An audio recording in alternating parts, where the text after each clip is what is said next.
Today இனிய serial எபிசோட்ல என்ன நடக்குது என்று பார்த்தா, விக்ரம் பிரேக்ஃபாஸ்ட் சாப்பிடாமல் நியூஸ் பேப்பர் வாசித்து கொண்டு இருக்கிறார். இதே நேரம் இனியா தான் சாப்பிடாமல் இருப்பதாகவும், தான் சாப்பிடாவிட்டால் தனக்கும் குழந்தைக்குத்தான் பாதிப்பு என்று கதைத்து கொண்டே இருக்கிறார்.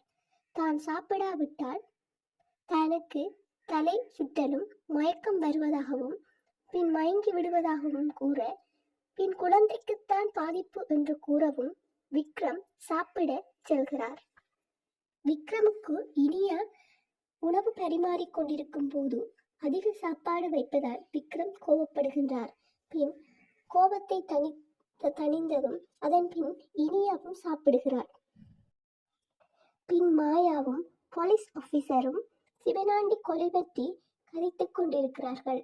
காசியின் கையில் ஏற்பட்ட காயத்தினால் விக்ரம் காசியை பிளட் பரிசோதனை மூலம் கொலையாளி என்று உறுதி செய்ய முடியும் என்று போலீசார் கூறுகின்றார். பின் சிறிது உரையாடலின் பின் மாயா காசியை வெளிநாட்டுக்கு அனுப்ப முடிவு.